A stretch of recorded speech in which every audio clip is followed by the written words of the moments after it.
Today we're going to be going over some fantastic summer fragrances that you should pick up before it's too late. We're just about wrapped up with August, and there's still some summer left, but not a whole lot. We're kind of on the home stretch to fall here, which I am pretty excited about. I will say there have been a few new releases this year that are conducive for fall and winter wear, and so I'm really excited to pull those off. I'm also excited to revisit some of my OG favorite fall fragrances, and right now we are kind of in a heat wave. It's been super hot outside, so I'm kind of ready for a break from that too.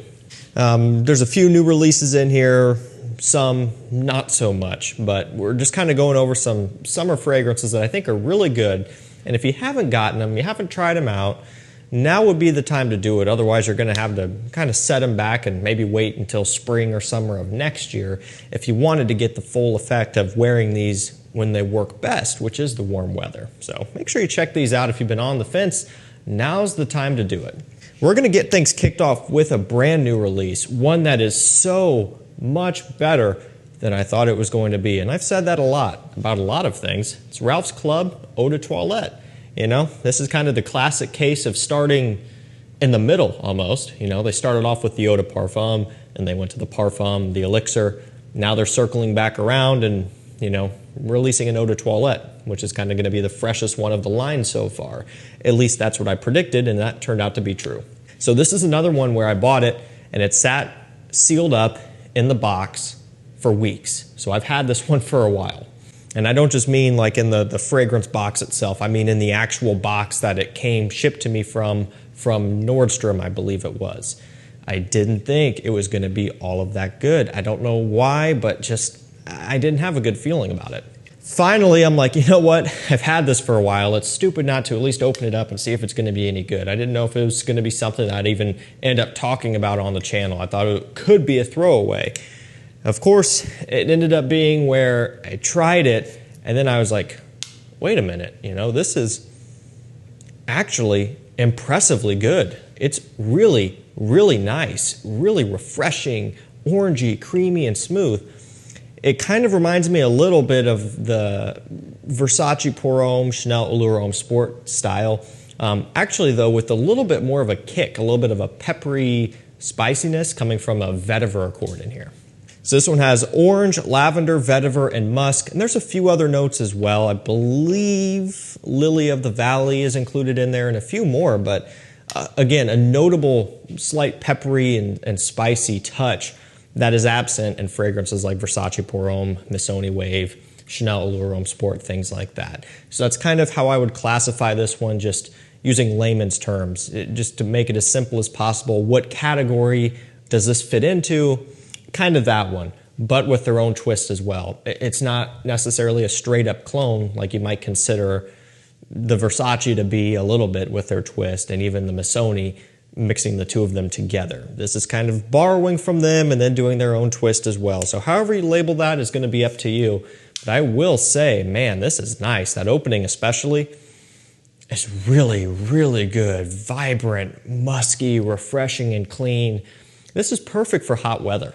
And this is also a really smart release on their part because, you know, Eau de Parfum, Parfum, Elixir, they're aromatic focused. They're kind of like their answer to a modern day kind of Y blue fragrance style, which is very popular. That is kind of, again, their answer to that for Ralph's Club as a whole, just focusing in on that aromatic forward nature. And they could work in summertime, they could work in spring, they could also work in fall and winter. They're kind of all year rounders. Whereas I would view this one to be more of a standalone spring and summer warm weather scent. I really like this one. Definitely worth checking out, especially if you could get it below retail, even though retail isn't horrible on this one. Check it out before summer's over. Okay, I brought up Chanel Allure Homme Sport and things like that. I want to transition over into this one, probably one of the least utilized, maybe not, that's not true, maybe, Chanel Allure Homme Edition Blanche. At the end of the day, the original Allure Homme and Allure Homme Cologne, or Allure Homme Sport Cologne, are probably the most underutilized.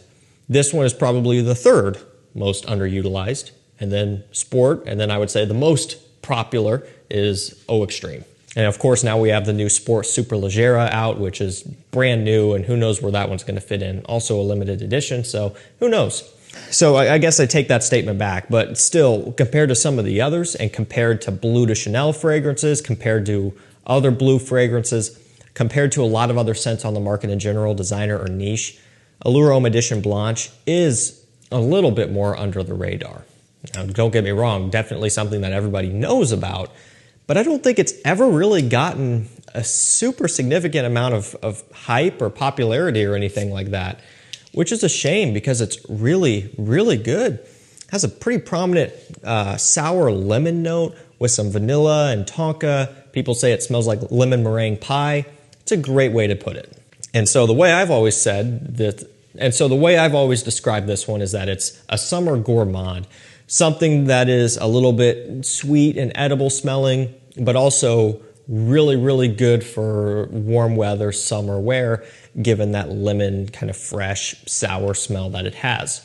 You know, because typically in fall and winter time, that is kind of when you're wearing gourmands. And typically they're much more sweet than this, and using coffee and chocolate and vanilla and you know, boozy notes and things like that. And those really don't work too well in summertime. They're just too overbearing. So every now and then when it's warm out, I start to miss and kind of crave those sweeter, more gourmand style scents. That's where this one fits in. I can toss on Edition Blanche and wear this one out, and it works really well in the heat. Very rarely can you get this one at a good price either, but you can get it right now for below retail. This big bottle, 150 ml, for $177. Okay, you can get it right now. The link down below normally goes for $190. Nice little score there.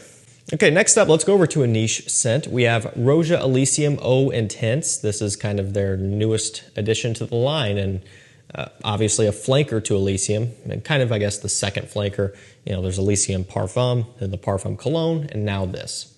Rhubarb, grapefruit, juniper berries, vetiver, and then you also get like the black currant and lemon and all of the other fruits and citruses associated with Elysium. Those are present too, just with a little bit of a twist. It kind of has more of a sparkling summer take on this. The frosted glass bottle here really does a good job of kind of giving you a visual as to how this one is going to present as far as scent is concerned, because it is more kind of cooling and icy and frosted smelling, just more summertime appropriate. And Elysium, for me, has always been a summer scent. It's one that I've primarily worn in the heat.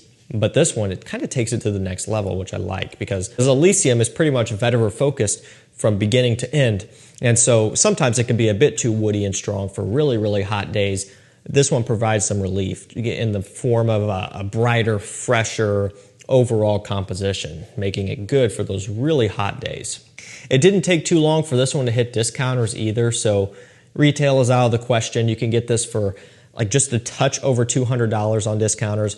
I've seen testers come up for around $170 or so, which is a great price as well.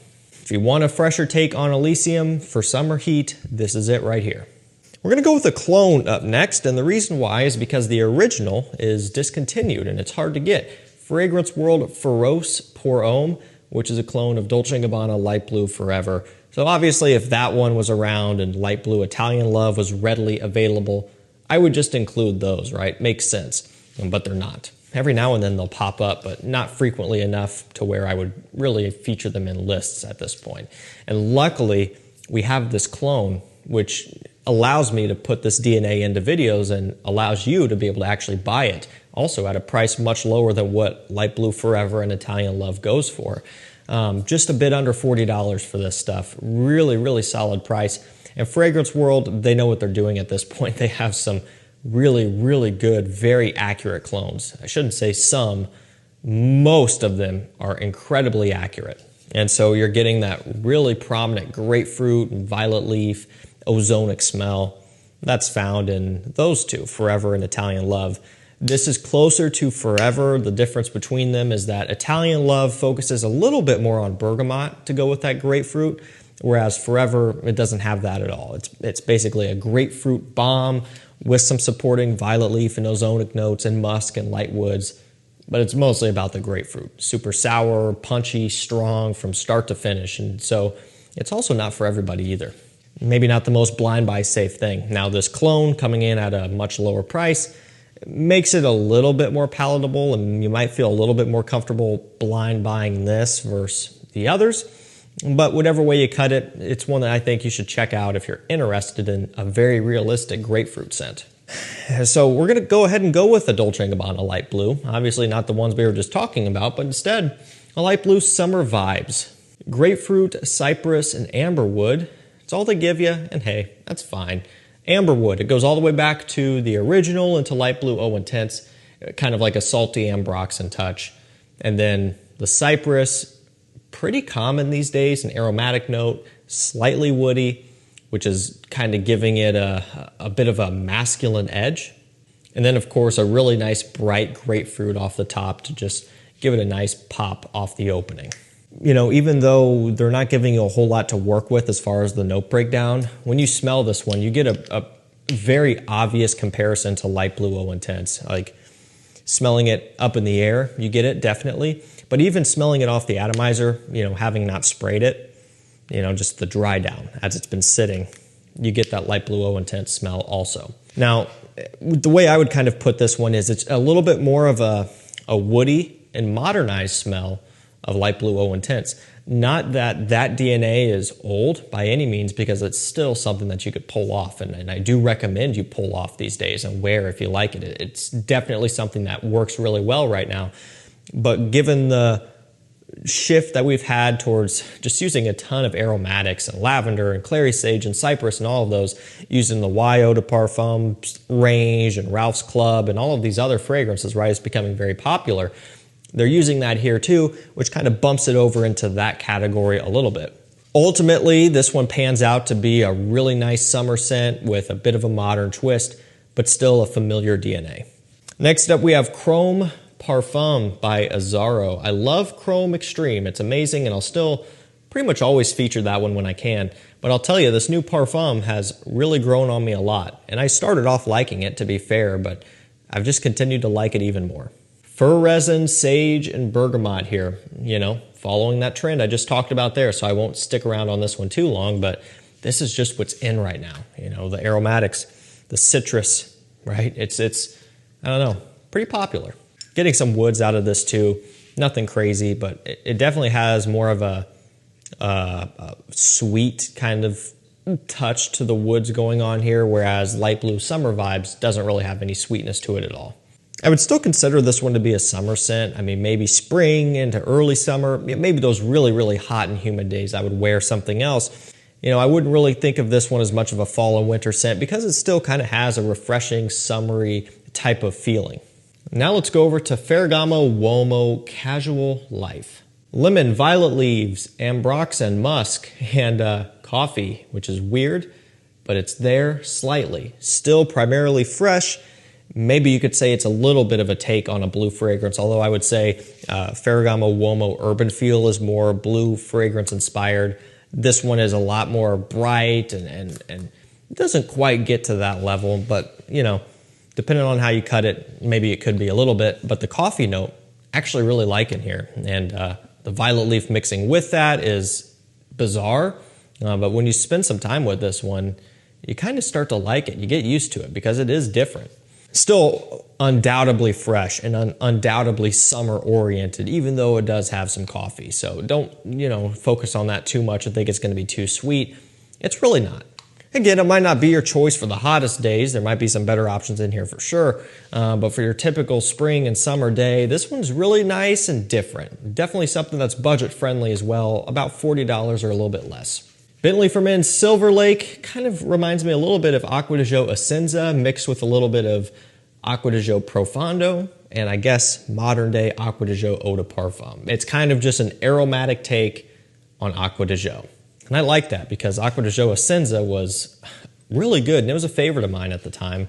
Didn't take long for them to discontinue that, and then we were all left wondering if something like that would ever come around again. And Acqua di Gio Eau de Parfum is a little bit. This is a little bit too, but still nothing quite replaces Acqua di Gio Essenza. That one's still kind of on its own. But for around $40, you have a really strong performing and high quality take on that DNA. Last up for this video, we have Low Supermajeur Dissy by Issey Miyake. C note, sea salt, smoke, incense, but they say smoke, and cashmerean is what you have basically. You know, so the original, they use yuzu. You're not getting any of that here, but you are getting some citrus. You're getting a very, very prominent aquatic salty undertone. Obviously, they list them off. They want you to focus on them, and you do get them. And a tiny bit of a smokiness, but maybe not as much as you might expect, because it's like incense. And when you put smoke, it makes you think like, ooh, it's going to be really, really, really heavy and smoky, you know, like in Low Medial Extreme or something, but it's not. A little wispy, airy incense note in here to give it some character, but nothing too crazy. Still undoubtedly a summertime warm weather scent. Alrighty guys, that's going to do it for me. Some hot summer fragrances you should get before summer is over. Definitely give these a try before it gets cold out. Thank you so much for watching. Stay safe, stay healthy. We'll see you tomorrow with another one. Take care.